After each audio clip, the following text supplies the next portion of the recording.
Hi, good morning, everyone. I'm Dr. Jueta McCutchan, and I'm a clinical psychologist coming to you today to talk a little bit about drugs in the brain. Okay, lo fo ia, o lo fa so fo ia, le sunga ia mona I afia ngai va aia ia so kai kasi. Ai se fa so aku fo I lo wa mala maanga ia afia nga al ka kofai ai I lungo fa nga o fala o fa sainga. There may be questions. There's a lot of things that may come up that you have not thought about, and I'm hoping that that you leave with more questions and at least some understanding of what goes on in our brains when we're talking about drugs. I know, e masangya nga vaay ka ko isi o loo yaya, swing ay la ko amio, swing a fo yay mafawfaw nga awaya fala of asay nga. Ai au ngā fo ia le malamala maanga I le mafua anga he a makanga yaya swinga moisi. So I don't know if a lot of you remember that game Telephone. Maybe for some of us who are a little bit younger, yeah, this might be something that we've done before, and maybe for our young at heart, ya isi o ka koe o lo makua ku masalo leo se ka alonga sama sa inga ka aloy. But that game Telephone, where e ye alis kangaka lai avaku fe au, lai ave fe au ilisi kangaka. And so you have that person who's listening, le kangaka lai kalia fe au. And you also have the person that's giving that information, the transmitter, or le kangaka lai avaku le fe au. And a lot of times, I don't know if you remember that over time, the message.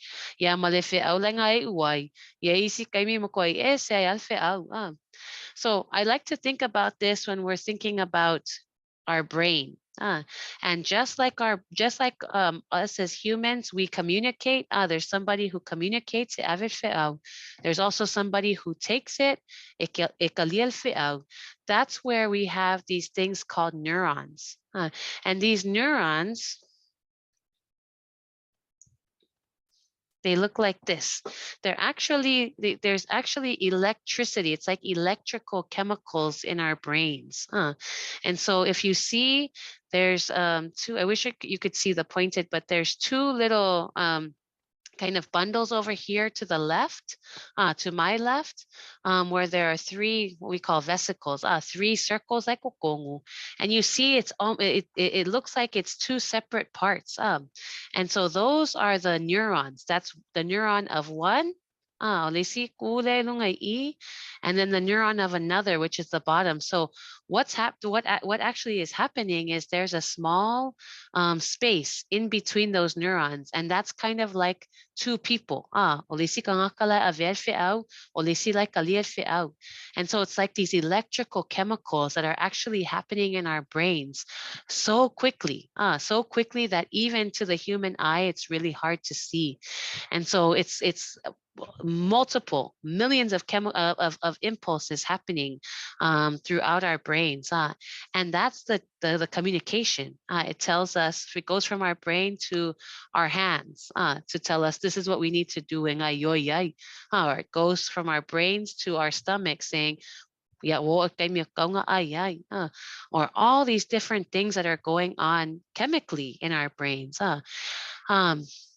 Now, what happens with drugs is a little bit different, and I'll get into that in just a little bit. But these chemicals are transmitting. They're laya mai lungai I, kawi kako lima, mavae, makulanga fapenga, everything, even our motivation. So let's think about something like pleasure. And I wanted to make sure that we just got a sense of those neurons. There's so many connections happening in our brains.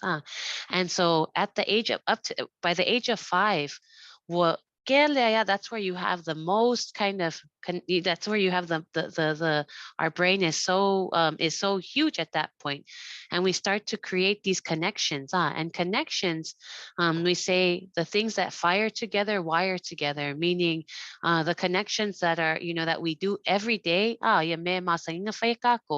Those become more like habits. Those become hardwired. Our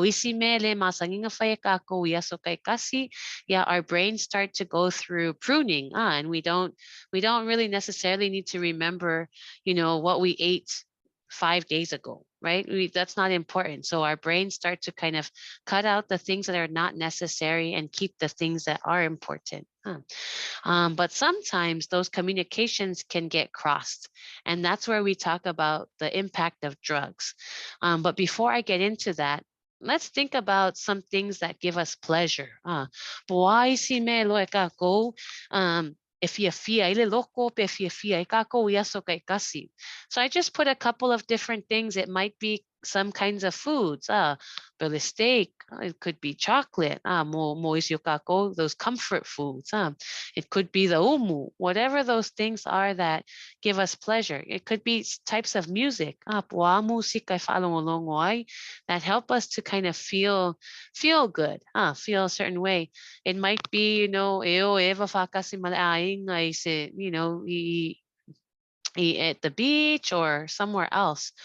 It could even be sex, right? These are all things that give us pleasure. And actually in our brains, that's a healthy thing, right? That pleasure is initially something that's important for our brains, because what it does is if we feel pleasure, our brains though, oh, okay, because we need food in order to eat, in order to survive.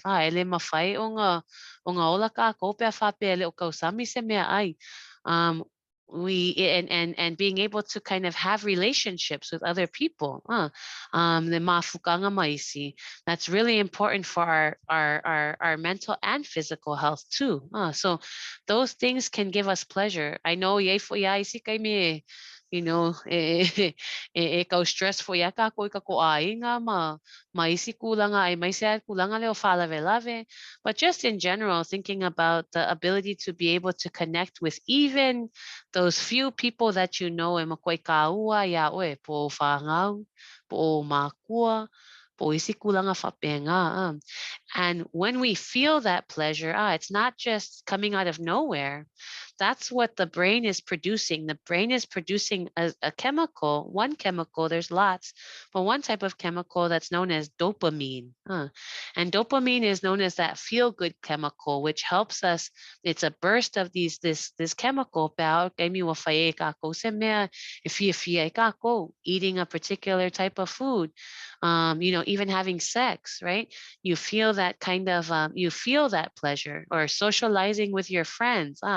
If you feel those types of things. So those feelings of pleasure are really important, and that dopamine is important. Now imagine what happens with drugs. And so these kinds of pleasure pathways can get hijacked, can get really messed up with drugs. So when we look at drugs, what it ends up doing is it focuses. It's almost like it masks itself as these chemicals like the dopamine. And what it does is it increases the amount of dopamine. Remember those two? Let's go back to those two neurons. Remember the sender and the receiver.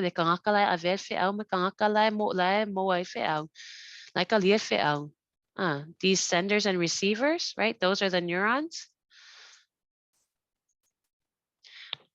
When we experience drugs, what it does is it pushes out a burst in between that space. That's where we feel a lot of things, right? And in between that space, you see to the right. This is what happens with drugs. You see how much of those chemicals, the dopamine, is in there. And what drugs do, something like cocaine, is it blocks what we call these reuptake. So usually there's certain things in the body, there's certain things in the brain that take up the excess dopamine, because you don't want too much in the brain. But what this does is you see the amount of dopamine that just gets rushed into there. And so when you take something like meth, when you take something like cocaine, you feel this energy, Huh. And so masangi nga faso may kangaka it's like be if nga la ko le aisa inga ia mafai nga faila ko nga wenga because e isi a ko fia so 1 week o life e ala inga ia faila ko nga wenga and part of that is all this increase in this rush of chemicals in the brain. Now look to the left. Look to the left and see the difference. Or you're right. See the difference between the two. This side, dopamine. There's just enough. That's our healthy level of dopamine that goes through our system, right? Compared to then dopamine is that feel good chemical, right? Compared to the side when you're using drugs. Now, you might think, well, why wouldn't you want all that dopamine all the time, right? Why isn't that something that you want? It looks like it's something good, but over time, what ends up happening is it's kind of like feeling that pleasure from the food we eat versus using drugs. It's kind of like when somebody is whispering to us, which is the food, versus somebody yelling at us, which is the drugs. So mafofongi kako kulanga nga may sisiya kako, or if it's a loud radio or something like that, we try to iisio kako ko mafaya ki lalo. And that's what our brains can do, is that over time it produces less of those feel good chemicals, yeah, or it blocks it so that it makes it harder for us to feel the same kind of high that we did when we first experienced that drug, yeah. And so then over time, it feels like it feels like you need more and more in order to get the same high because it's it's hijacking. Our system now is confused, and then it makes it, and then it starts to shut down some of those and not produce as much of the chemicals. Or it doesn't allow a lot of that chemical to go through. And so then, if ayak wa makanga yesuinga, so mafafawi fo ya isio kako wo, poka ko fo ya isi kaimi fala o fasainga, I avamalosi, isi kulanga fapenga, that we end up taking more and more tolerance to feel the same high. Yeah. But then think about this. So you see the difference between how much dopamine is produced for the regular, normal, healthy things like food, sex, socializing. You see how little that is in comparison to the drug use. Those normal things that we used to enjoy, that used to give us pleasure, it then feels even less pleasurable. Because when you compare it to this side, where there's this whole party going on with all of this dopamine, compared to what we should normally be getting, ile kulang ale, pero fakay-kaingon me ay. It not only dampens it, it not only makes it feel like, the food, pe wale ko if ay, pe kulang fa penga, it also feels empty. And for some people, we start to feel like, leaya masisime kaua, nga le fala awale kaua, because then it ends up becoming central to your life. It ends up becoming more important than food, sex, friends, family. And not just on a social level, but on a chemical level in our brains. And so the more that we continue to use in this way, that's where depression can come in, even thoughts of suicide for others, because without the drug, for some people, it seems like it's lifeless. It seems like olale ao nga. When that's a normal and healthy level, when our brains are producing what we need in order to do what we need to do each day. But when we get it hijacked with particular types of drugs, then it's like comparing us on a really high, being on that high to where we should normally be. And so the normal then seems like it's not even anything worth it. And so, when we're thinking about this, I know if aso fo ya o ko, ko anga pe ai faso ko anga just to do your own research, right? Um, that then those things that we used to find pleasure in just don't feel pleasurable. And, and long-term effects of this, ika ko ainga, ikakokingo, and what we end up doing. And so no wonder so many people on certain drugs, right, may lose their appetite, may lose that sense of life, of joy in life, because then the drug calls the shots. Um, and then the depression can kick in, and then even the motivation. Pawan me o kau su e o sisi a wala inga ia koe mo wai. Inga ia koe mo wai wala au nga, because you want to get back to that high.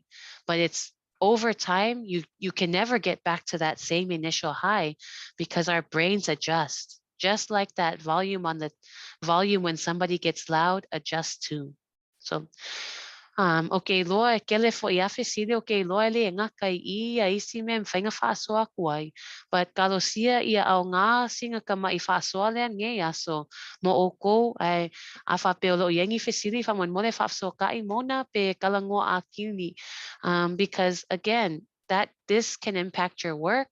And even though initially it can be something that helps you to keep going, think just something to pay attention to, that it's not just about what happens outside of our bodies, but also what's going on inside our bodies and brains. So thank you very much. I wish that I could be there with you. E kako ka langoy whakasi, but I'm hoping that this is a good intro and something that we can continue to have discussions around. Please ask for help. Don't be afraid to look out for that help. And to take that first step of acknowledging that you might need that. Okay. Yeah. Fofkai level wakele fo ya kala. I'm going to go ahead and stop there. I hope you have a great rest of the session with Mona and going forward. Yeah. So fast we